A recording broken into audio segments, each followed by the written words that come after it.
Welcome to the University Veterinary School. Anxiety has been important for human survival, but also canine survival. But how do we manage it in the 21st century context? Well, we have to ask the question, how do we measure anxiety? So we've come to explore the new dog anxiety study.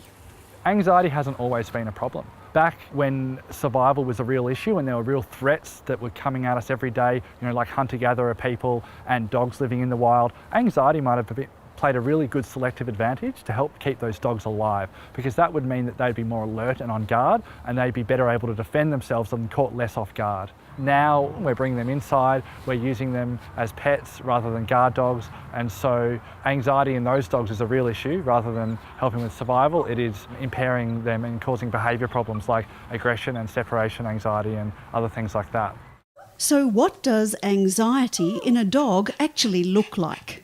In the vet clinic, we have anxious dogs come in all the time, and they do things like they'll yawn, they'll lick their lips, they might cry and shake and quiver. So there's some common signs of anxiety that people might see in their own pets. Prescription drugs similar to Prozac are used for dog anxiety. Whilst these drugs do help, there are also concerns about overprescription and getting the right dose for the right conditions. Our anxiety study will aim to measure anxiety on a scale, which is something that's very important for science. You need to be able to measure things on a scale if you want to investigate them properly. When we test these dogs, we need two groups, either dogs that are very well behaved or dogs that have got lots of behaviour problems. First of all, we put the dog into a large open room, an open field test, and they're allowed to wander around as they see fit. Whether they explore or just wait at the door, that's up to them. And then we play some noise tones to them to see their response to the noise.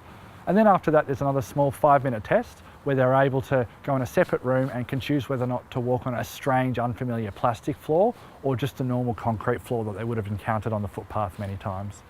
I knew that Dr. Wormald was looking for relaxed dogs and anxious dogs, and funny enough, he's actually had a little bit of trouble finding more relaxed dogs, so I knew I had one at home.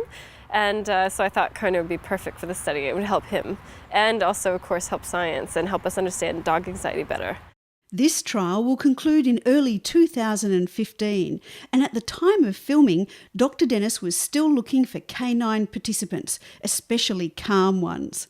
You know what they say in the classics, never work with children or animals, because even the simplest tasks go wrong.